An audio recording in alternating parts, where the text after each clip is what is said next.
Welcome everyone to another video of electricity.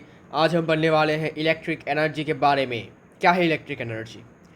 Electric energy energy क्या है भाई? Capacity to do work.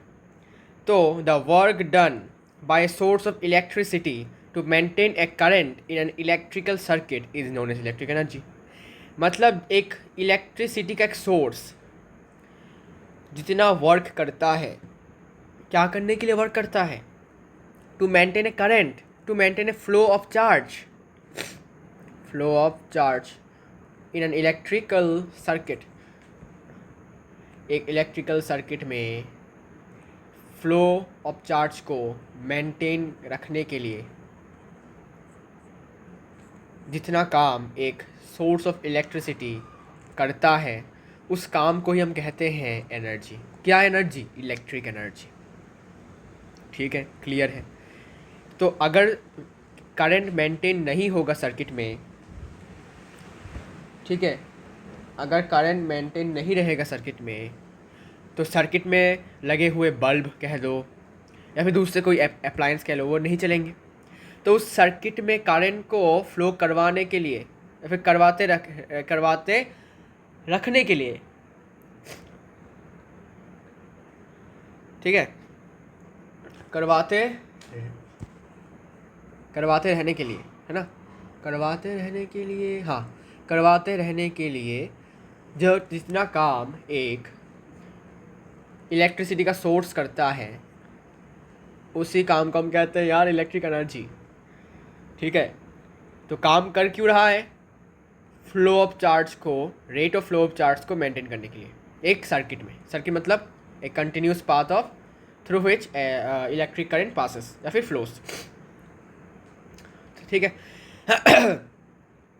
मान लेते हैं एक इलेक्ट्रिक सर्किट है जिसके अंदर से करंट आई दौड़ रहा है और वो टाइम टी के लिए दौड़ रहा है। ठीक है, फॉर टाइम टी।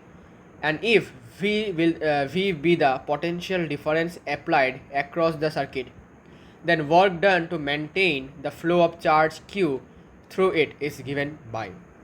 मान लेते हैं इलेक्ट्रिक सर्किट है जिसके अंदर से करंट आई दौड़ रहा है टाइम टी के लिए, और मान लेते हैं कि उन सर्किट के अक्रॉस एंड पॉइंट्स पर वोल्टेज जो है वो भी है। ठीक है, तो जितना काम करना पड़ेगा उस सर्किट के अंदर से क्यू चार्ज को फ्लो करवाने के लिए, ठीक है, वो कैसे लिखेंगे? So work done will be equals to Q V. ऐसा कैसे आ गया? ये कहाँ से आ गया? Because we know that voltage equals to work done upon charge. तो यहाँ से हमने क्रॉस मल्टीप्लिकेशन किया, so work done equals to voltage into charge. ठीक है। Now W equals to V I T कैसे आया? We know a formula, current equals to charge upon time. यहाँ से क्रॉस मल्टीप्लिकेशन किया, I T equals to Q. तो यहाँ पर Q के जगह पर हमने क्या लिख दिया? आई टी लिख दिया। तो W equals to V I T. So electric energy का फॉर्मूला मिल गया। इलेक्ट्रिक एनर्जी का फॉर्मूला है W equals to Q V भी लिख सकते हो या फिर वी आई टी भी लिख सकते हो। ठीक है, तो ये एक फार्मूला हो गया इलेक्ट्रिक एनर्जी का। This is the formula of electric energy. Okay, बहुत सारे फार्मूला इस चैप्टर में। ठीक है, नाउ हमने ये पढ़ा था कि पावर हम ऐसे भी लिख सकते हैं कि power equals to energy consumed by time. मतलब सिंपली बोलूँ तो rate of consumption of energy is also called power. मतलब ये कोई भी एक अप्लायंस कितना एनर्जी कंज्यूम करता है, ठीक है, उसका जो पर यूनिट टाइम कितना करता है कंज्यूम एनर्जी, उसको हम पावर के बराबर लिखते हैं ना। तो from here we can write energy equals to power into time. Just like that हम इलेक्ट्रिक एनर्जी का एक और फॉर्मूला निकाल सकते हैं जो कि है electric power into time. Okay, electric power into time. तो अगर ये वाला फॉर्मूला आपको चाहिए तो आप यूज़ कर सकते हो। अगर आपके पास पावर गिवन है और टाइम गिवन है तो आप एनर्जी निकाल सकते हो कि कितना इलेक्ट्रिक एनर्जी होगा। ठीक है, apart from this two formulas. Okay, अभी हम बात करने वाले हैं इलेक्ट्रिक पावर के बारे में। तो ये डेफिनेशन जो है आपको रटना पड़ेगा भाई। ठीक है, इसके पीछे का कॉन्सेप्ट मैं समझाता हूँ। The rate of dissipation of energy, energy का कह सकते हो एक कंजम्पशन टाइप, ठीक है, कितना एनर्जी कंज्यूम्ड हो रहा है एक इलेक्ट्रिक नेटवर्क से, ठीक है, एक इलेक्ट्रिक नेटवर्क। अब ये होता क्यों है? Due to passage of current is called power. एक सर्किट से जब एक सर्किट से जब करंट फ्लो करता है तो कुछ एनर्जी कंज्यूम होता है, हीट एनर्जी हो सकता है, ठीक है, बेशक ज़्यादातर तो हीट एनर्जी होता है।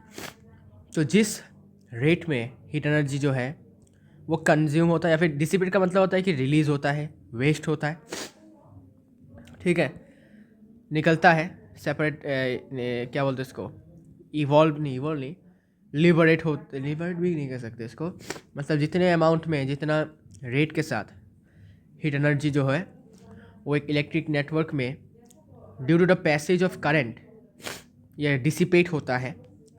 हीट एनर्जी क्या होता है, यू कैन से मिसयूज़ नहीं कह सकते इसको, मतलब वेस्ट होता है, उसी को हम कहते हैं पावर, इलेक्ट्रिक पावर, ठीक है। तो यहाँ पर एक वर्ड लिखना, इलेक्ट्रिक पावर, ठीक है। अब देखो, अगर मान लेते हैं कि W जो है वो है energy dissipated in time t, तो टाइम में W एनर्जी जो है डिसिपेट हुआ है, तब पावर क्या होगा? हमें पता है कि power equals to energy by time, और हमने यहाँ पर एनर्जी को कितना माना है? W माना है, तो P equals to W by T, ठीक है, बिकॉज हमें पता है कि वर्क और एनर्जी लगभग सेम ही है। काम करने की क्षमता को हम एनर्जी कहते हैं, ठीक है। तो काम और एनर्जी, वर्क डन और energy are the same, you can say almost are the same. तो फ्रॉम हियर हम पावर के बहुत सारे फॉर्मूले निकाल सकते हैं। पहला, हमें पता है कि W इक्वल्स टू VIT, हमने पहले यहाँ पर लिखा था, ठीक है, work done equals to voltage current into time. यहाँ से अगर मैं W का वैल्यू निकालूँ तो क्या होगा? यहाँ से अगर मैं P का जो वैल्यू है वो है W बाई टी, और W का वैल्यू है VIT, तो यहाँ पर W के जगह पर मैंने क्या बिठा दिया? VIT बिठा दिया। समझाता हूँ, देखो। Suppose P equals to W by T, ठीक है, अब W का वैल्यू है VIT, तो इस W के जगह पर मैंने क्या बिठा दिया? VIT बिठा दिया। अब ये T और T कैंसिल, तो क्या मिल गया? P equals to VI। ये एक फार्मूला है इलेक्ट्रिक पावर का, ओके। एक और फार्मूला है ओम्स लॉ वाला, V equals to IR, we know according to Ohm's law. अब यहाँ पर जो V है, इस V को हम लिख सकते हैं IR, तो V के जगह पर हमने लिख दिया IR, ठीक है। तो इस V के जगह पर हमने क्या बिठा दिया? IR बिठा दिया, तो IR इंटू आई क्या हो जाएगा? आई स्क्वायर, और R आई स्क्वायर R। तो यहाँ पर एक और फॉर्मूला मिल गया हमें पावर का, power equals to I square R। अब यहाँ पर फिर से एक और ओम्स लॉ लगेगा, यहाँ से ओम्स लॉ से I को हम लिख सकते हैं V बाई आर। अब ये जो I है यहाँ पर, इसके जगह पर हम लिखेंगे V बाई आर, तो V बाई आर लिखने से V इंटू आई था, तो V बाई आर लिखा, तो V square into R, V square by R, sorry. तो ये हो गया पावर का फॉर्मूला। तो अगर हम गौर से देखें तो ये एक्चुअली हीट का ही फॉर्मूला है। देखो, हीट का ही तो फॉर्मूला, सॉरी हाँ, हीट का तो फॉर्मूला है। देखो यहाँ पर हीट इक्वल्स टू VIT, लेकिन पावर में जो है टाइम नहीं है, ठीक है। ये एक फार्मूला है, सॉरी एक टेक्निक है याद रखने का, कि हीट एनर्जी के फार्मूला में टाइम रहेगा, ठीक है, लेकिन पावर के फार्मूला में कोई टाइम नहीं रहेगा। बिकॉज पावर मतलब क्या, कि पर यूनिट टाइम में कितना हो रहा है, ठीक है। तो P equals to VI, P equals to I square R, P equals to V square by R, ठीक है। तो पावर में टाइम नहीं रहेगा, लेकिन हीट एनर्जी के फार्मूले में टाइम रहेगा। ये एक टेक्निक है याद रखने का, ठीक है। अब पावर का यूनिट क्या है? हमें पता है पावर का यूनिट है वाट, ठीक है, ये लो, ये है वाट, पावर का यूनिट है वाट, ठीक है। नाउ डेफिनेशन आता है कि डिफाइन 1 वाट। हम पावर वन वाट कब कहेंगे कि इस वाले अप्लायंस का पावर वन वाट है? हम तब कह पाएंगे electric power is said to be one watt. Electric power को हम वन वाट के बराबर तब कह पाएंगे अगर 1 एम्पियर का करंट उस सर्किट से फ्लो करेगा जिस सर्किट में 1 वोल्ट का पोटेंशियल डिफरेंस लगा हुआ हो। ठीक है, मतलब अगर एक सर्किट में सपोज एक रेजिस्टर है और वोल्टेज है सपोज 1 वोल्ट और करंट भी दौड़ रहा है 1 एम्पियर, तब हम कहेंगे कि इस वाले इलेक्ट्रिक अप्लायंस का जो पावर होगा वो 1 वाट होगा। क्लियर है? फिर से रिकैप करता हूँ। जब एक इलेक्ट्रिक सर्किट में तुमने पोटेंशियल डिफरेंस लगाया है, मतलब बैटरी लगाया है 1 वोल्ट का, और लगाने के बाद उस सर्किट से 1 एम्पियर का करंट फ्लो कर रहा है, तो तुम कह सकते हो कि कह सकते हो कि इलेक्ट्रिक जो पावर है वो है 1 वाट। तो डेफिनेशन आता है, तो ये थोड़ा सा आपको देख लेना है। ठीक है, सो थोड़ा सा देख लेना। ठीक है, अब यूनिट ऑफ, एक्चुअली थोड़ा अलग होगा ये। तो इलेक्ट्रिक एनर्जी का यूनिट क्या है? ठीक है, तो इलेक्ट्रिक एनर्जी का जो यूनिट है, ऐसा यूनिट की बात कर रहा हूँ, वो है जूल या फिर वाट सेकेंड। ठीक है, तो ऐसा यूनिट अगर आपको लिखने के लिए आता है इलेक्ट्रिक एनर्जी का, तो आपको लिखना है जूल या फिर वाट सेकेंड। लेकिन अगर आपको पूछ लिया जाए कि कॉमर्शियल यूनिट क्या है, तो आपको बताना है कि जो इलेक्ट्रिसिटी डिपार्टमेंट होता है वो इलेक्ट्रिक एनर्जी को बेचते हैं कंज्यूमर को। ठीक है, एक ऐसे यूनिट में जिसको हम कहते हैं किलोवाट आवर्स। हमने पढ़ा था क्लास 9 में वर्क एंड एनर्जी चैप्टर में कि commercial unit of electric energy is kilowatt hour. तो आपके घरों में जो बिजली आता है, ठीक है, उसके बिजली आने के बाद एक बक्सा लगा होता है, ठीक है, जिसमें कितना यूनिट करंट है मापा जाता है। ठीक है, तो क्या बोलते हैं इसको, हाँ, तो इलेक्ट्रिसिटी डिपार्टमेंट में आपके घर से कितना यूनिट करंट खर्च हुआ उसके बेसिस में, ठीक है, उसके बेसिस में आपको पैसे देने होते हैं। तो वो जो यूनिट होता है वो यूनिट होता है अपना किलोवाट आवर। ठीक है, कि आपने इतना किलोवाट आवर एनर्जी खर्चा किया है, मतलब इतना एनर्जी, इलेक्ट्रिक एनर्जी आपके घर से इस महीने को या फिर इस 2 महीने 3 महीने बाद लिया जाता है ना। अब देखो डेफिनेशन, तो 1 किलोवाट आवर हम कब कहेंगे, या फिर 1 किलोवाट आवर का डेफिनेशन क्या है? A kilowatt hour is the amount of electric energy used by 1000 watt या फिर 1 kilowatt electric appliance when it operates for 1 hour. तो देखो सपोज एक अप्लायंस एक बल्ब है मान लेते हैं। ये जो बल्ब है इसको जब तुमने 1 घंटे के लिए चला के रखा, ऑन करके रखा, तो इसने कितना पावर यूज़ किया, कितना एनर्जी यूज़ किया? इसने एनर्जी यूज़ किया 100 वाट का। ठीक है, पावर कह सकते हो, सॉरी पावर। ठीक है, इतने पावर का ये इलेक्ट्रिक अप्लायंस है। तो जब तूने इसको 1 घंटे के लिए चला के रखा, तो जितना एनर्जी ये कंज्यूम इसने यूज़ किया उसी को हम कहते हैं किलोवाट आवर। जैसे कि अभी मैं आपको दिखाता हूँ, इस बल्ब का पावर है सपोज 1000 वाट, ठीक है, और टाइम है 1 आवर। ठीक है, तो एनर्जी क्या होगा? एनर्जी बोला था मैंने, पावर इंटू टाइम। पावर कितना है? 1000 इंटू वाट कितना है, सॉरी टाइम कितना है? 1 आवर। तो 1000 वाट आवर। ठीक है, 1000 वाट आवर। अब देखो ये वाट आवर है, लेकिन हमें इसको किलोवाट बनाना है ना। तो किलोवाट बनाने के लिए हम क्या करेंगे? हम 1000 डिवाइड करेंगे, 1000 से डिवाइड करेंगे। ठीक है, बिकॉज हम मीटर से किलोमीटर लेकर जाने के लिए क्या करते हैं? Divide by 1000। ठीक है, तो वैसे ही वाट से किलोवाट ले जाने के लिए हम इसको 1000 से डिवाइड करेंगे, ठीक है। इसको हम 1000 से डिवाइड करेंगे, तो मैं इसको यहाँ लिखता हूँ 1000 watt hour, 1000 by 1000 kilowatt hour, तो 1 किलोवाट आवर आता है, ठीक है।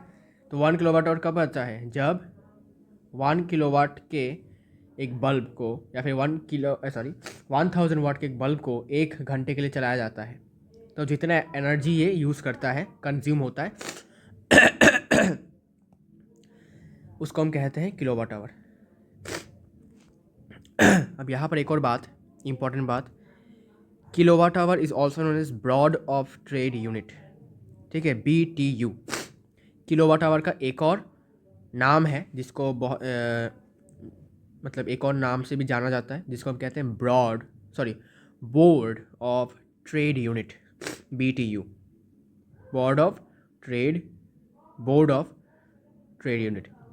सो 1 BTU equals to 1 kilowatt hour, that is equals to watt into hour by 1000, ठीक है। तो आई होप ये क्लियर है आपके लिए कि 1 बोर्ड ऑफ ट्रेड यूनिट को हम किलोवाट आवर भी कह सकते हैं। अब किलोवाट आवर और जूल के बीच में एक रिलेशन है, ये हम क्लास 9 में भी कर चुके हैं। क्या?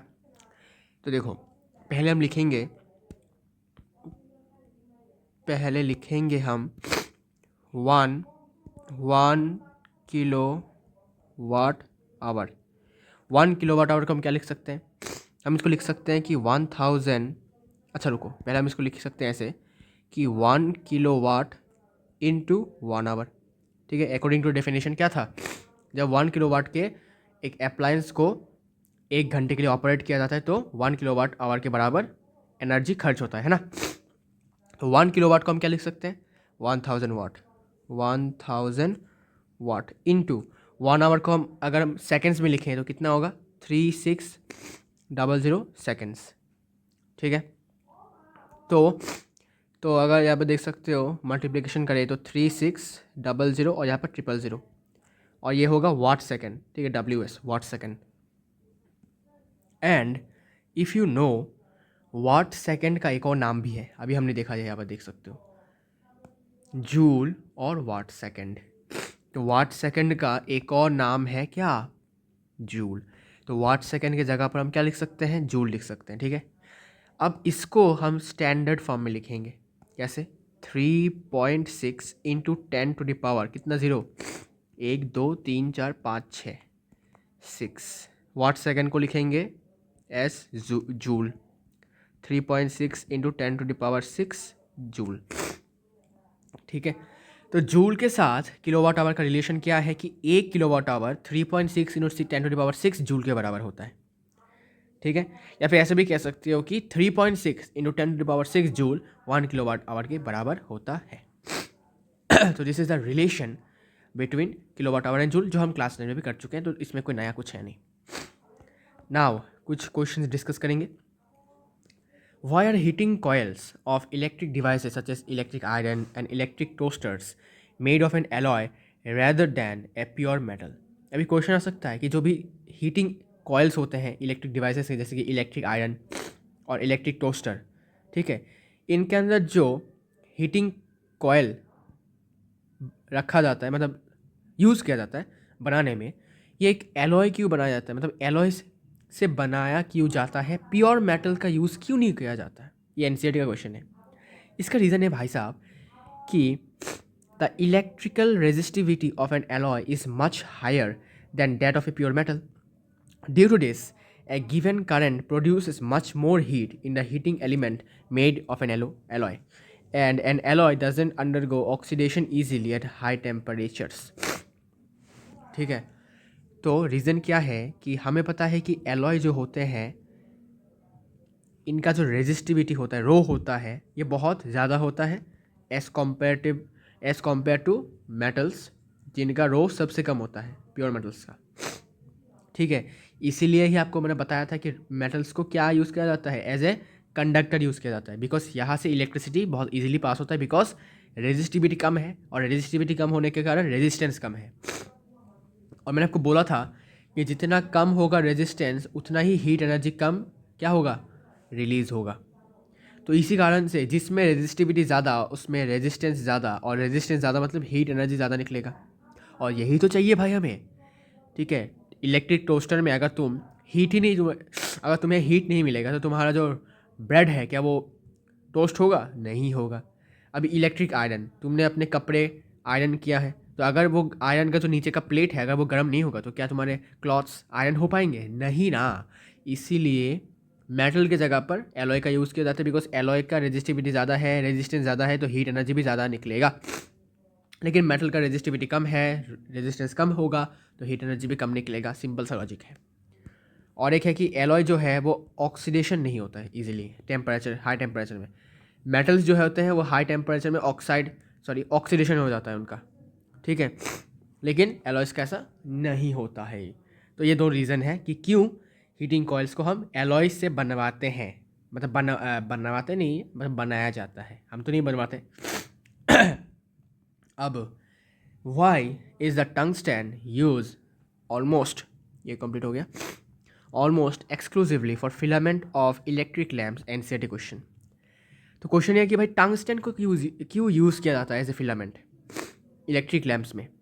क्योंकि भाई साहब जो मेटल है टंगस्टन, इसका मेल्टिंग पॉइंट जो है बहुत ज़्यादा हाई है, और इसी कारण से it doesn't melt even when it is heated to high temperatures due to the passage of electric current. मतलब भाई साहब इतना तगड़ा आदमी है कि इसका मेल्टिंग पॉइंट बहुत ज़्यादा है, मतलब बहुत टेम्पर, जो कि है 3380 डिग्री सेल्सियस। देखो कितना ज़्यादा है। ठीक है, तो इतना ज़्यादा गर्म होने के बाद जाकर वो मेल्ट करेगा। अगर वो 3020 डिग्री सेल्सियस तक तुम टेम्परेचर देते हो, इतना हाई टेम्परेचर, फिर भी ये मेल्ट नहीं करेगा, बल्कि ये क्या करेगा, ग्लो करेगा, और इतना तेज़ ग्लो करेगा कि पूरा रोशनी रोशनी हो जाएगा। ठीक है। ठीक है, तो यहाँ पर रीज़न लिख सकते हो कि क्योंकि इसका मेल्टिंग पॉइंट बहुत ज़्यादा है, तो ये जल्दी से मेल्ट नहीं होता। तुम इसको हाई टेम्परेचर तक हीट भी कर लो तो अब भी ये मेल्ट नहीं होगा। अब अभी बोलोगे भाई हीट होता कैसे है। मैं आपको क्या बोला था कि टंगस्टन क्या है, टंगस्टन एक मेटल है। ठीक है, तो मेटल होने के कारण से उसके अंदर से रेजिस्टेंस थोड़ा कम है। ठीक है, लेकिन अगर इलेक्ट्रिक करंट का फ्लो को बढ़ा दिया जाए तो रेजिस्टेंस भी बढ़ जाएगा। ठीक है, ज़्यादा करंट फ्लो करेगा मतलब क्या, रेजिस्टेंस भी ज़्यादा फ्लो करेगा। ओके, तो ज़्यादा रेजिस्टेंस फ्लो करने के कारण क्या होगा, ज़्यादा रेजिस्टेंस फ्लो करने के कारण ज़्यादा हीट निकलेगा, और हीट निकलने से क्या होगा, टेम्परेचर बढ़ेगा, किसका, फिलामेंट का। ये फिलामेंट है सपोज। ठीक है। तो ज़्यादा टेम्परेचर होने के कारण जो मेटल होगा टंगस्टन, ये पिघलने की कोशिश करेगा, लेकिन क्योंकि इसका मेल्टिंग पॉइंट ज़्यादा है तो ये मेल्ट नहीं होगा, बल्कि ये ग्लो करेगा। तो इसी कारण से इसका यूज़ किया जाता है। तो 3380 डिग्री सेल्सियस होता है इसका मेल्टिंग पॉइंट। ओके, तो याद रखो जब भी करंट फ्लो करेगा तो रेजिस्टेंस लगेगा उस करंट के ऊपर, ऑपोजिशन लगेगा, और ऑपोजिशन लगने के बाद क्या होगा, फ्रिक्शन, मतलब हीट एनर्जी प्रोड्यूस होगा, बिकॉज रेजिस्टेंस जहाँ पर हीट एनर्जी वहाँ पर फॉर्म होता ही होता है, प्रोड्यूस होता ही होता है, अकॉर्डिंग टू जूल्स लॉ। ठीक है। तो इसी कारण से टंगस्टन का ही यूज़ किया था। टंगस्टन का फॉर्मूला है W, वुल्फ्रम है ना, लेटिन नेम। ओके, नाउ ये क्वेश्चन भी हो चुका है, एनसीईआरटी का question. Now why are copper and aluminium wires usually employed for electricity transmission. Question ये है कि भाई कॉपर और एल्यूमिनियम के तार ही ज़्यादा यूज़ क्यों करे जाते हैं इलेक्ट्रिसिटी ट्रांसमिशन के लिए, मतलब किसी जगह से दूसरी जगह पर इलेक्ट्रिसिटी को ट्रांसफ़र करने के लिए, ट्रांसमिट करने के लिए कॉपर के और एल्यूमिनियम के वायर से यूज़ क्यों किया जाता है। बिकॉज देखो भाई इसमें रेजिस्टिविटी कम होता है, मैंने बताया था मेटल्स के रेजिस्टिविटी कम होते हैं, तो रेजिस्टिविटी बहुत लो होता है, इसका मतलब क्या है, रेजिस्टेंस कम होगा, और रेजिस्टेंस कम मतलब क्या, करंट भी ज़्यादा फॉलो करेगा, आई मीन फ्लो करेगा। ठीक है, so electric current flows easily through them. क्योंकि रेजिस्टेंस कम है। तो ये वाला क्वेश्चन भी हो गया, इजी क्वेश्चन है। इसके बाद how does the resistance of a wire very with its area of cross section. ये तो आपको पता ही है कि एरिया ऑफ क्रॉस सेक्शन के साथ रेजिस्टेंस इन्वर्सली प्रोपोर्शनल है। ठीक है, so the resistance of a wire is inversely proportional to its area of cross section. इसमें एक्चुअली इज लिख लो, यहाँ पर इज लिखा नहीं मैंने। Okay, the resistance of a wire is inversely proportional to the area of cross section. मतलब wire जितना मोटा होगा करंट उससे ज़्यादा फ्लो करेगा, रेजिस्टेंस कम होगा। लेकिन वायर जितना पतला होगा, थिन होगा, रेजिस्टेंस ज़्यादा होगा, करंट कम फ्लो करेगा। ठीक है, that is area of cross section is more, resistance is less and vice versa. If area of cross section is more अच्छा कॉमा देना पड़ेगा यार, कॉमा नहीं दूंगा तो समझ में कैसे आएगा।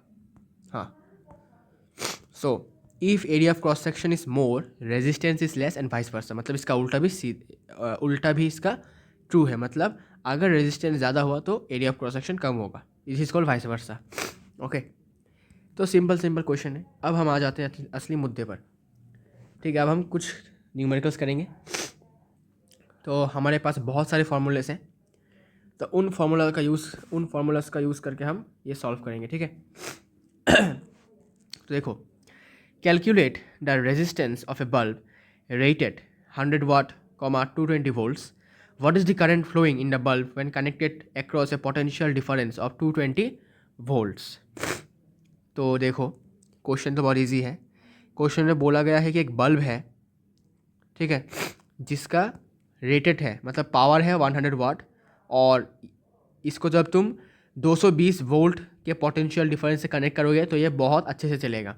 ठीक है, इसलिए इसको बल्ब में लिखा जाता है कि 100 वाट 220 वोल्ट्स, मतलब 220 वोल्ट्स में ये अच्छे से चलेगा, एफिशिएंटली चलेगा। ठीक है, तो what is the current flowing in the bulb when connected across a potential difference of 220 volts. तो पावर क्या क्या गिवन है देख लेते हैं, तो समझ में आ जाएगा कौन सा फॉर्मूला यूज़ करना है। ठीक है, given is power is 100 watt and voltage that is potential difference is 220 volts. हमें क्या निकालना है? हमें करंट निकालना है। तो ऐसा कौन सा फॉर्मूला जिसमें पावर भी हो, वोल्टेज भी हो और करंट भी हो? P equals to V I. तो यूज़ करेंगे आराम से, using P equals to V I. यहाँ से पावर गिवन है 100 और वोल्टेज है 220, यहाँ से इनटू करंट, यहाँ से करंट निकल जाएगा। Current equals to 100 by 220 volt, 220। ठीक है, कैंसिल किया, ये 5 और ये 11, तो करंट हो जाएगा 5/11 एम्पियर। ठीक है, इतना करंट इस सर्किट से फ्लो करेगा, इस बल्ब से फ्लो करेगा। ठीक है, this is the answer. Easy PG question. ठीक है, सेकेंड क्वेश्चन की तरफ बढ़ते हैं। Calculate the power of a source if it produces N energy. तो देखो, मैंने बताया था स्टेटमेंट पढ़ने की ज़रूरत नहीं है, जो गिवन है वो लिख लो जल्दी से। तो 220 जूल्स, जूल्स किसका यूनिट है भाई? एनर्जी का यूनिट है, इलेक्ट्रिक एनर्जी का यूनिट है। तो given energy equals to 1200 joule, मतलब एनर्जी का यूनिट है। जूल हमेशा याद रखना एनर्जी का यूनिट है। टाइम गिवन है 5 मिनट्स। ठीक है, तुमको पावर निकालना है। तो मैंने आपको बताया था कि power equals to energy by time. यहाँ से पावर में निकल जाएगा क्या? Energy by time. तो एनर्जी बिठा दो, पावर बिठा दो। लेकिन गलती करते हैं लोग, टाइम का यूनिट मिनट्स में नहीं होता, सेकंड्स में होता है। यहाँ पर लोग गलती कर देते हैं। तो यूजिंग पावर का formula equals to energy consumed by time taken. तो यहाँ पर एनर्जी बिठा दो भाई 1200, और टाइम हो जाएगा 5 × 60 सेकेंड्स, दैट इज़ 300 सेकेंड्स। यहाँ से 300 दिया तो 0 0 0 0 कैंसिल, यहाँ से ये कैंसिल, तो 4। तो पावर आ जाएगा यहाँ पर 4 वाट। ठीक है, 4 वाट। और ये वाला क्वेश्चन हो गया। मुझे लगता है मैंने फर्स्ट वाला क्वेश्चन को आधा किया है। तो एक्चुअली यहाँ पर रेजिस्टेंस भी निकालने के लिए बोला, तो बहुत सिंपल है। पावर गिवन है, वोल्टेज गिवन है, तो रेजिस्टेंस निकाल सकते हो। कौन सा फॉर्मूला है बताओ? Power equals to V²/R। यहाँ से निकाल लो रेजिस्टेंस। तो अगेन यहाँ लिख देता हूँ, ठीक है, जगह है। अगेन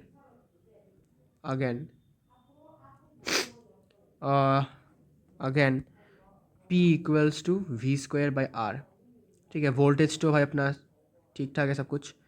ये 100 है, ये 220 का होल स्क्वायर, मतलब 220/220 तो R को ऊपर ले जाता हूँ, तो R equals to 220/100, zero cancel, यहाँ से जीरो कैंसिल, तो 22 का स्क्वायर मतलब 484, तो रेजिस्टेंस हो जाएगा 484 ओम, ठीक है। तो ये हो गया इसका आंसर, ठीक है। तो पहला क्वेश्चन हो गया। सेकंड, अभी third question. To lamps, one rated 100 watt at 220 volt, other 80 watt at 220 volts, are connected parallel at to first 220 volts and then 240 volts main supply. Calculate the current drawn from the supply line in both cases. तो ये बहुत ही important question है, very very important question. Generally मतलब second part नहीं आता, 240 volts में जब लगाओगे तो क्या होगा, लेकिन फिर भी हम करके देखेंगे, ठीक है। देखो इंपॉर्टेंट क्वेश्चन है इसलिए मैं करवा रहा हूँ। तो बोला गया है कि दो लैंप्स हैं, ठीक है। तो गिवन लिख लो भाई, दो लैंप हैं अपने। रुको इस सिंग से लिखता हूँ, ठीक है। गिवन है कि दो लैंप हैं, तो गिवन कि फॉर फर्स्ट लैंप लिख दो, ठीक है। फॉर फर्स्ट लैंप पावर कितना है? पहले वाले लैंप का पावर है P1 मान लेता हूँ, ठीक है। P1 है 100 वाट्स और वोल्टेज इक्वल्स टू 220 वोल्ट्स, ठीक है। Okay 220 volts. और दूसरे वाले लैंप के लिए फॉर सेकंड लैंप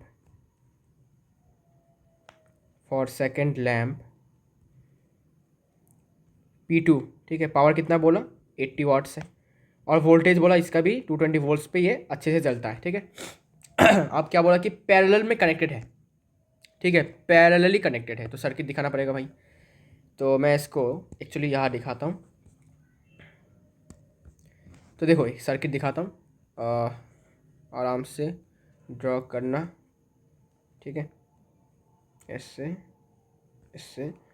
यहाँ पर मैंने सपोज 220 वोल्ट लगाया,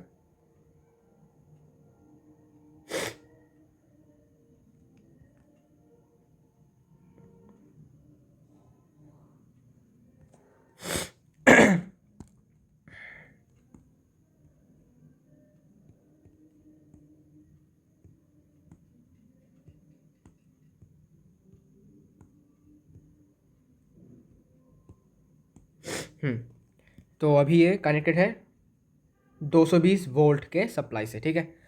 और यहाँ पर एक बल्ब लगाया, ओ बाप रे, ये तो ऐसे हो जाएगा ना। हाँ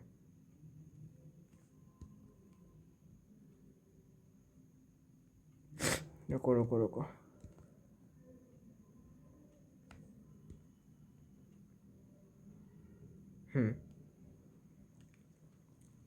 ऐसे, और दूसरा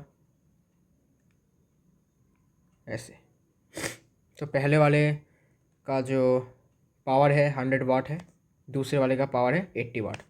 now we have to calculate the current drawn from the supply line in both cases. तो देखो करंट निकालने के लिए सबसे पहले तुमको सिंपली एक फॉर्मूला है अपने पास कि पावर इक्वल्स टू VI, ठीक है। तो यहाँ से तुमको पहले निकालना है कि इस वाले बल्ब के अंदर से कितना करंट जा रहा है, फिर इस वाले का अलग से निकालो, ठीक है। तो ये करंट ड्रॉन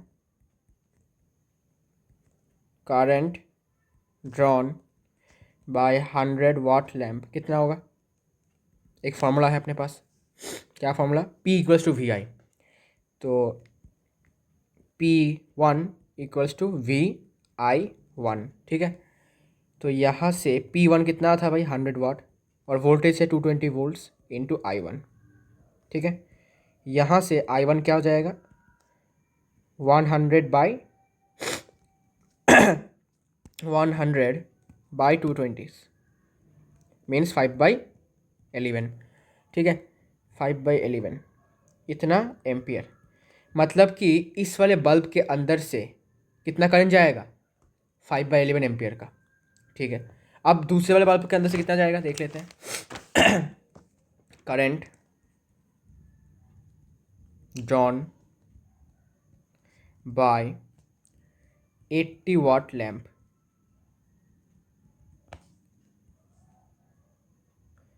तो इसमें होगा P2 equals to voltage same है और करंट हो जाएगा I2, तो यहाँ से I2 हो जाएगा P2/V, ठीक है। P2 कितना है भाई 80 वाट्स, और वोल्टेज तो सेम है अपना 220 वोल्ट ही है, तो यहाँ से ये आ जाएगा 0 0 कैंसिल 4/11, 4/11 एम्पियर। मतलब पहला वाला बल्ब 5/11 एम्पियर का करंट खींच रहा है अपनी तरफ, मतलब उसको चाहिए, उसके अंदर से जा रहा है, और दूसरा बल्ब 4/11 एम्पियर का करंट खींच रहा है, ठीक है। नाउ टोटल करंट कितना हुआ इस वाले सर्किट में, ये निकाल लेते हैं। Hence total current drawn, hence total current drawn, total current drawn by the two lamps. तो क्या करना है, सिंपली I1 प्लस I2, पहला वाला कितना खींच रहा है और दूसरा वाला कितना खींच रहा है करंट, तो दोनों को मिलाकर टोटल कितना होगा, तो 5/11 प्लस 4/11 एम्पियर, तो 9/11 एम्पियर इज द आंसर, ठीक है। अब 9/11 को अगर तुम पॉइंट में लिखना चाहते हो तो ये हो जाएगा 0.81, ठीक है। तो तुम्हारी मर्जी, तुम लिख सकते हो 0.81 एम्पियर, ओके। फ्रैक्शन में भी रख सकते हो, इट्स योर चॉइस, ओके।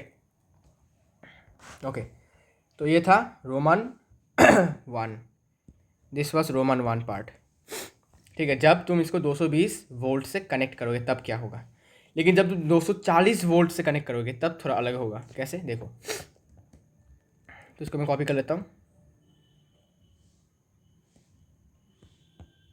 देखो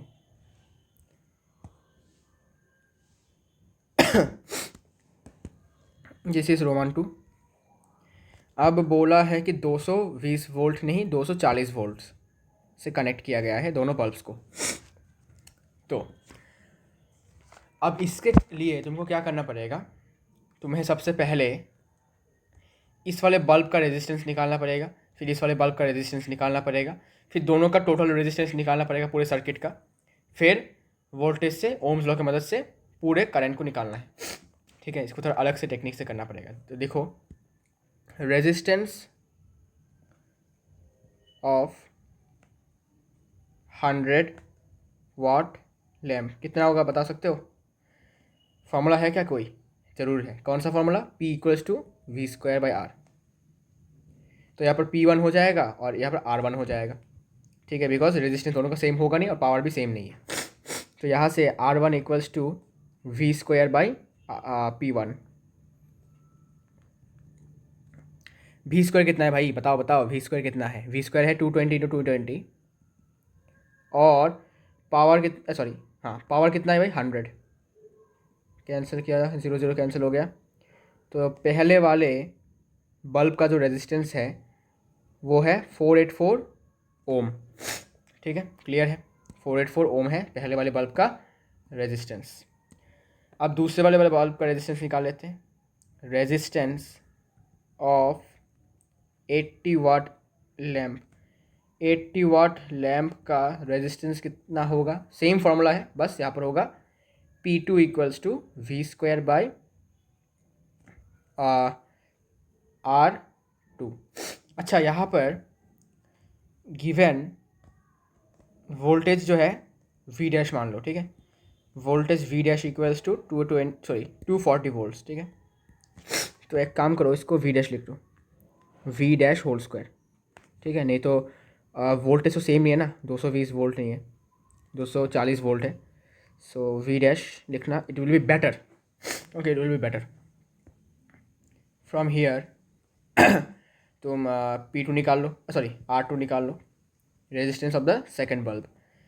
it will be V dash whole square by P2। V dash कितना है भाई? Oh wait wait wait, sorry sorry sorry, very very sorry, actually V dash मत लिखो अभी, ठीक है, एक्चुअली माय फॉल्ट। हम पहले ये निकालेंगे कि 220 वोल्ट में जब हमने बल्ब को कनेक्ट किया तो बल्ब का रेजिस्टेंस कितना है, ठीक है। 220 वोल्ट में बल्ब्स का रेजिस्टेंस कितना है वो हम निकालेंगे, ठीक है। तो ये वी होगा, ठीक है, वी ही होगा अभी के लिए, ठीक है, अभी के लिए वी होगा।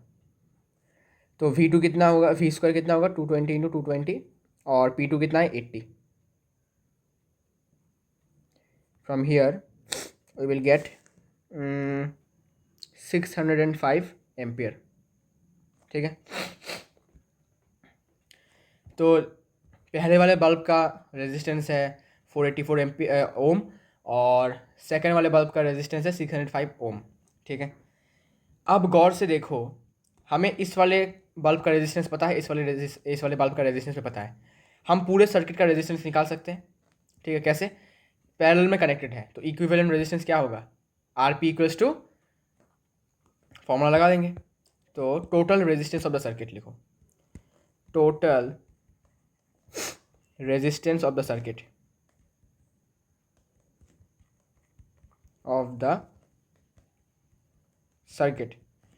जो कितना होगा, आर पी के बराबर होगा। और फॉर्मूला क्या होगा आर पी का, direct formula R1 into R2 by R1 plus R2, ninja technique है ना।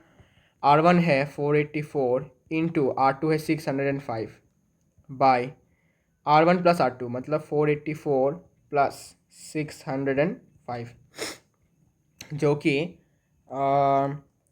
292,820 बाय 1089 आता है, डिवाइड करने के बाद 268.88 ओम आता है। तो पूरे सर्किट का जो टोटल रेजिस्टेंस होगा वो इसके बराबर होगा, 268.88 ओम के बराबर। अब using ohm's law, using V equals to I R, V dash equals to I dash, और ये होगा आर पी, ठीक है। अभी आई डैश क्यों लिखा भाई? आई डैश लिखने का कारण ये है कि तुमने बैटरी चेंज कर दिया, ठीक है। वोल्टेज चेंज करने से डायरेक्टली इम्पैक्ट किसके ऊपर होता है, करंट के ऊपर, because voltage is directly proportional to current. तो वोल्टेज चेंज किया तो करंट भी चेंज होगा, इसलिए आई डैश, ठीक है। तो V dash equals to I dash, और आर पी क्यों भाई, आर पी क्यों, बिकॉज पूरे सर्किट का जो रेजिस्टेंस है, टोटल रेजिस्टेंस है, वो आर पी के बराबर है, इसलिए आर पी। अब बोलोगे भाई हमने रेजिस्टेंस क्यों निकाला, हम रेजिस्टेंस के बिना नहीं कर सकते क्या सम को? नहीं, देखो इस बल्ब का जो रेजिस्टेंस होगा और इस बल्ब का जो रेजिस्टेंस होगा, ये तुम 220 वोल्ट में लगाओ, 240 वोल्ट में लगाओ, 300 वोल्ट में लगाओ, रेजिस्टेंस दोनों सबका सेम होगा। क्योंकि जब तक तुम बल्ब को चेंज नहीं कर रहे हो तब तक बल्ब का जो रेजिस्टेंस होगा वो बराबर होगा, मतलब सेम रहेगा, ठीक है। तो वोल्टेज अप डाउन हो सकता है लेकिन रेजिस्टेंस फिक्स्ड है, इसीलिए हमने रेजिस्टेंस का यूज़ करके इस क्वेश्चन को किया, ठीक है, बिकॉज रेजिस्टेंस चेंज नहीं हो रहा। अगर हम करंट की बात करें तो करंट तो चेंज हो जाएगा वोल्टेज के चेंज होने से, इसी कारण से रेजिस्टेंस का यूज़ करके हमने किया। यहाँ पर हमें वोल्टेज चेंज है बिकॉज 220 वोल्ट्स नहीं था, अभी 240 वोल्ट्स है, और करंट भी हमारा सेम नहीं आएगा बिकॉज वोल्टेज चेंज हो चुका है, और रेजिस्टेंस कितना है, total resistance of the circuit इसके बराबर है, इसलिए आर पी है, ठीक है। अब यहाँ से तुम आराम से आई डैश निकाल सकते हो, जो कि होगा V dash by R P, voltage कितना है, नया वोल्टेज 240 वोल्ट्स, और रेजिस्टेंस कितना है भाई 268.88, जो कि आता है 0.89 एम्पियर के बराबर। तो गौर से देखो, यहाँ पर जो करंट था वो आया था 0.81 एम्पियर, ठीक है, इतना एम्पियर आया था, और यहाँ पर जो करंट आया ये 0.89 एम्पियर आया है, ठीक है। तो करंट थोड़ा सा बदला, चेंज हुआ करंट। क्यों चेंज हुआ? बिकॉज भाई साहब वोल्टेज चेंज है तो करंट तो चेंज होगा ही, ठीक है। Voltage is a mother and current is her children, तो अगर मदर चेंज हो जाएगा तो चिल्ड्रन भी चेंज हो जाएगा, ठीक है। ओके, समझे क्वेश्चन को? ओके, तो ये वाला क्वेश्चन हो चुका है, very very important question. Specially 240 वाला जो मेन सप्लाई का ये वाला क्वेश्चन आता नहीं है, ठीक है। आप तो तुमको इतना तक ही देंगे, 220 वोल्ट्स में इनका करंट निकालो बोथ केस में, ठीक है।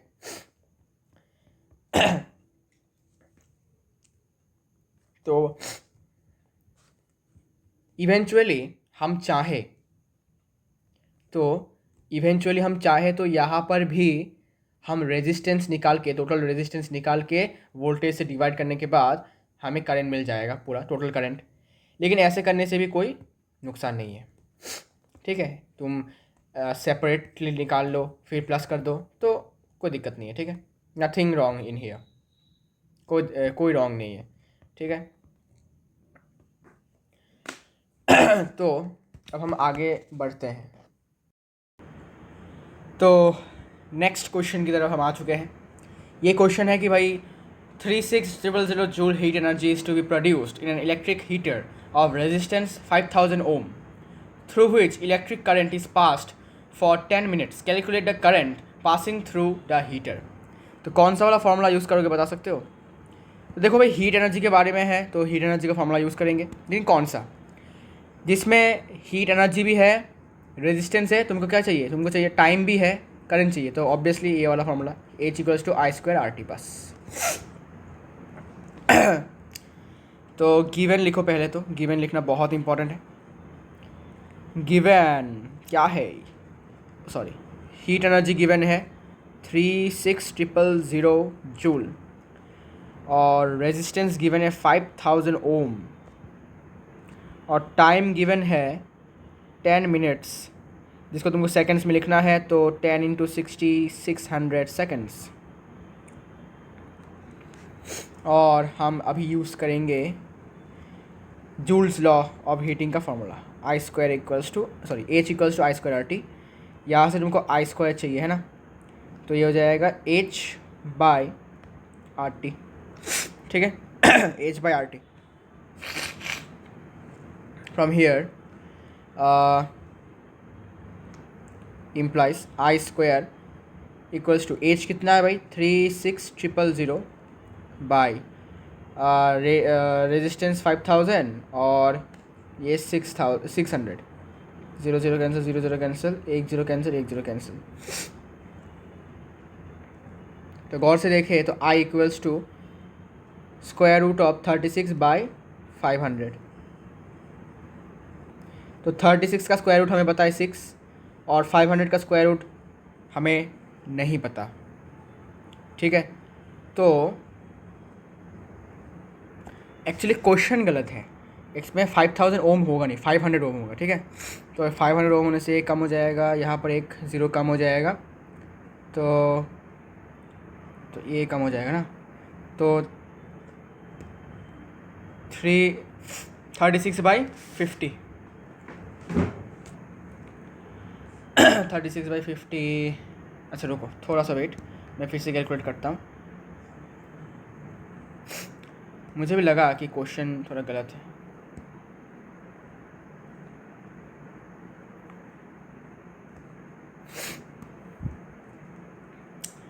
ये 000 बाई 500 × 600, 0 0 0 0 कैंसिल, यहाँ से एक ज़ीरो गया, यहाँ से एक ज़ीरो गया। इसको तुम 2 से डिवाइड करो तो 18, इसको 2 से डिवाइड करो तो 25। अब और क्या, और तो इसको कैसे लिखा जा सकता है?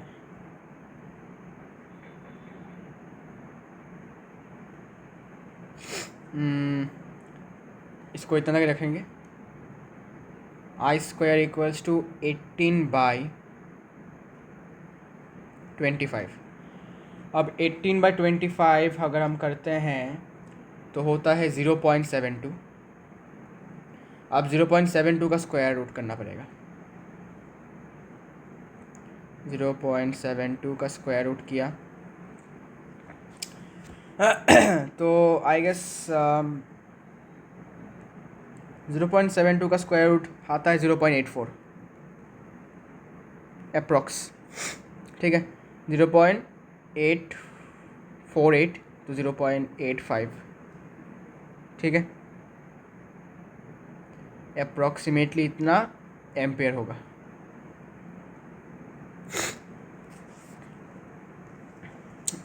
ठीक है, सो इट विल बी ओके।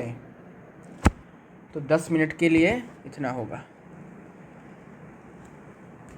तो फिर भी थोड़ा मैं कंफ्यूज्ड हूँ कि इसका आंसर ऐसा आएगा क्या।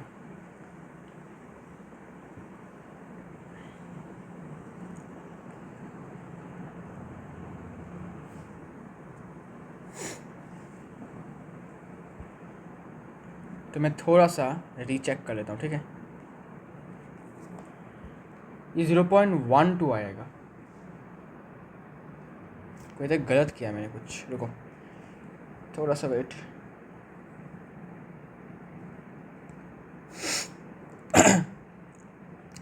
थ्री 6,000 है ना, बाय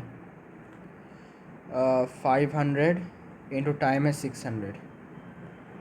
तो अगर मैं इन 2 ज़ीरोज़ को हटा दूँ तो ऐसा होगा। फिर यहाँ से 1 हटा दिया, ये रहेगा। अब 36 को 50 से डिवाइड किया तो रहता है 0.72। लेकिन जब हम 36,000 को डिवाइड करते हैं 500 इंटू 600 से तो 0.12 आता है। और 0.12 का स्क्वायर रूट जो है 0.346 आता है।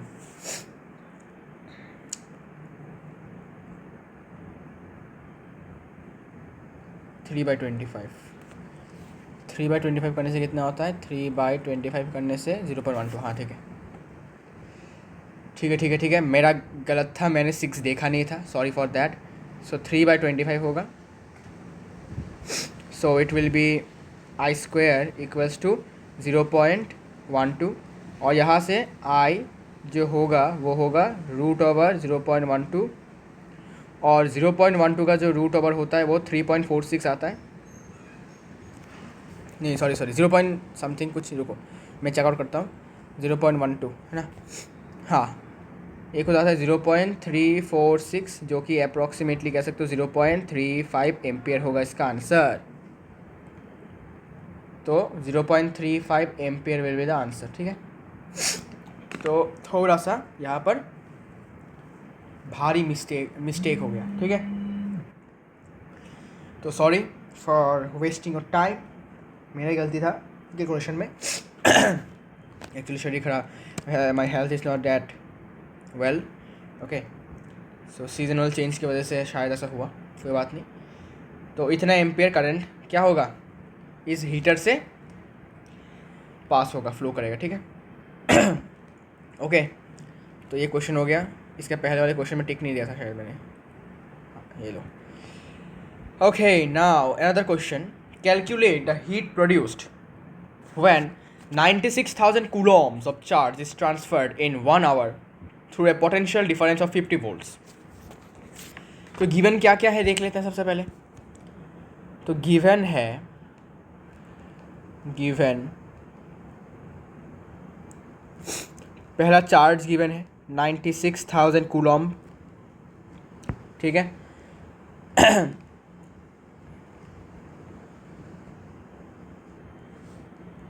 और टाइम है 1 आवर और वोल्टेज गिवन है 50 वोल्ट्स। अब हमें क्या निकालना है, हमें हीट निकालना है ना। तो हीट का एक फॉर्मूला है हीट का एक फॉर्मूला है जो कि है H इक्वल्स टू VIT, है ना। अब IT को, अच्छा सॉरी सॉरी सॉरी, IT नहीं, हाँ हाँ IT को ही तो है। हम IT को क्या लिख सकते हैं, Q लिख सकते हैं, because we know current equals to charge by time. तो यहाँ से Q को हम लिख सकते हैं करंट इंटू टाइम। तो यहाँ से करंट इंटू टाइम को हम Q लिख देंगे, तो H equals to VQ। So from here using heat energy का एक और formula H equals to QV। तो हीट एनर्जी बिठा दो भाई, कितना हो जाएगा, कूलॉम है 96000 इंटू वोल्टेज है 50, तो it will be joules, in joules it will be. तो हीट एनर्जी होगा 96,000 इंटू 50, 4800 और यहाँ पर 000 जूल, जिसको अगर तुम किलो जूल में लिखना चाहते हो तो 1000 से डिवाइड कर दो, 1000 से डिवाइड कर दो तो इतना किलो जूल। तो हीट एनर्जी कितना निकलेगा, 4800 kilo joule is the answer.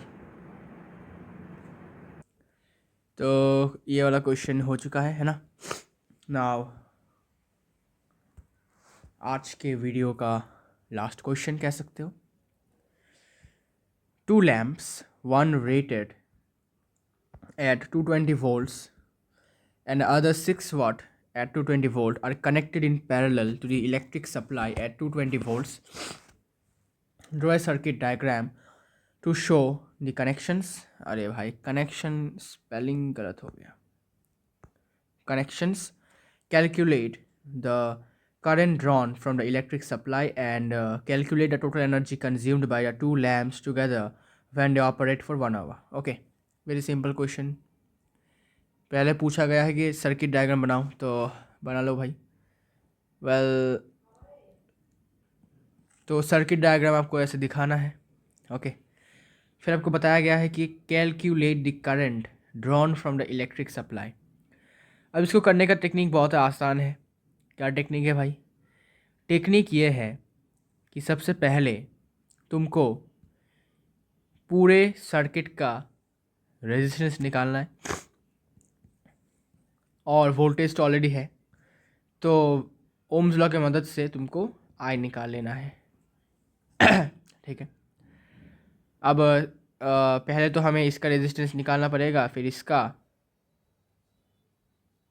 ठीक है, फिर जाके करंट। तो मेरे ख्याल से ऐसा ना करके हम थोड़ा और भी शॉर्टकट कर सकते हैं। कैसे, इसका पावर है और इसका वोल्टेज है, तो इसका करंट निकाल सकते हैं। इसका पावर है, इसका वोल्टेज है, इसका करंट निकाल सकते हैं। I2 दोनों को प्लस कर दिया तो calculator current drawn from electric supply हो जाएगा। ठीक है ना। तो मैं सोच रहा हूँ कि ऐसे भी कर सकता हूँ। तो अगर ऐसे करता हूँ तो इसका जो P1 होगा वो होगा VI1 के बराबर। यहाँ से 40/220 इक्वल्स टू I1 2/11। तो I1 हो गया 2/11 एम्पियर। और I2 कितना होगा, यहाँ से मैं लिख सकता हूँ P2 इक्वल्स टू VI2। यहाँ से I2 लिख सकता हूँ P2/V। P2 कितना है 60 और ये है 220, 3/11। तो कितना जाता है 5 अच्छा ये 3/11 एम्पियर। तो टोटल करंट कितना होगा, total current I equals to I1 plus I2, जो कि होगा 2/11 प्लस 3/11 हो गया 5/11 एम्पियर, मतलब 0.45। ठीक है। तो ऐसे करता हूँ, आसान होगा। तो लिखो फॉर फर्स्ट लैम्प, पहले वाले लैम्प के लिए पावर P1 लिखो 40 वाट से, और वोल्टेज सेम है सबका, सबके अंदर ही 220 वोल्ट जा रहा है, बिकॉज पैरेलल कनेक्शन है। पैरेलल कनेक्शन में वोल्टेज चेंज नहीं होता। सो देयरफॉर अभी लिखो using P1 equals to VI1, यहाँ से I1 निकाल लो, P1 बाई V 40/220 2/11 एम्पियर, ठीक है। फिर second lamp, for second lamp जो कि होगा P2 मान लेते हैं इसको पावर को, जो कि 60 वाट है, और वोल्टेज दोनों में सेम है 220 volts. So using again the formula P2 equals to VI2, यहाँ से I2 निकाल लो, I2 हो जाएगा power by voltage 3/11 ampere, okay. अब टोटल करंट क्या है सर्किट में, therefore total current in the circuit, total current in the circuit implies I equals to I1 plus I2, दोनों का मिलाकर होगा टोटल करंट, है ना। तो 2/11 प्लस 3/11 इक्वल्स टू 5/11 एम्पियर, इतना होगा इसका आंसर। तो क्वेश्चन नंबर बी का आंसर होगा ये, ठीक है। 5/11 एम्पियर मतलब 0.45 एम्पियर। अब बोला calculate the total energy consumed by the 2 lamps together when they operate for 1 hour. तो तुमको क्या करना है, तुमको पहले निकालना है कि ये वाला बल्ब कितना एनर्जी कंज्यूम कर रहा है, ये वाला कितना कर रहा है, दोनों को प्लस करो तो टोटल एनर्जी मिल जाएगा, ठीक है। तो सबसे पहले टोटल पावर, ठीक है। तुम चाहो तो तुम सेपरेटली भी निकाल सकते हो एनर्जी, फिर प्लस कर दो बाद में, लेकिन इससे टाइम लगेगा, टाइम तो इतना होगा नहीं एग्जाम में, है ना। इसीलिए डायरेक्ट करो। कैसे, पहले दोनों का पावर प्लस कर दो, तो टोटल पावर कितना होगा इस सर्किट में, टोटल पावर होगा 100 वाट्स, 40 + 60 100 वाट, ये है टोटल पावर। और टाइम कितना होगा, टाइम बोला कि 1 आवर करके है, ठीक है, 1 आवर करके है टोटल टाइम। सो टोटल, तो टाइम बोला, टोटल टाइम बोला कि 1 आवर के लिए है, ठीक है। सो टाइम पता है 1 आवर है, पावर पता है टोटल कितना है, तो energy equals to what, power into time. So total energy equals to total power into total time. तो एनर्जी यहाँ से निकल जाएगा 100 × 1 100 वाट आवर। लेकिन हमें पता है कि इलेक्ट्रिक एनर्जी का कॉमर्शियल यूनिट होता है किलो वाट आवर, तो इसको आपको फिर से 1000 से डिवाइड करना है, जिससे किलो वाट आवर में कन्वर्ट हो जाएगा और आपका आंसर आ जाएगा, ठीक है। तो आपको लिखना है टोटल पावर, टोटल पावर आपको लिखना है P equals to P1 plus P2, 40 + 60 100 watt, और टाइम T जो है वो है 1 आवर बोला। So therefore total energy consumed, total energy consumed, जिसको मैं E से डिनोट करेगा, है ना, तुम भी करेगा मैं भी करेगा, तो ये हो जाएगा P × T, ठीक है। Energy equals to power into time. From here power is 100 और time is 1 hour, watt hour, तो 100 watt hour, but commercial unit is equals to kilo watt hour, तो इसको किलो वाट आवर में, तो 1000 से divide कर दो तो किलो वाट आवर में कन्वर्ट हो जाएगा, किलो वाट आवर, तो it will be 0.1 kilo watt hour. So इसका आंसर होगा 0.1 किलो वाट आवर, ठीक है। And this is finally the end of this video. Next video में और भी न्यूमेरिकल सॉल्व करेंगे और बहुत सारे क्वेश्चंस डिस्कस करेंगे जो अभी भी पेंडिंग है, ठीक है।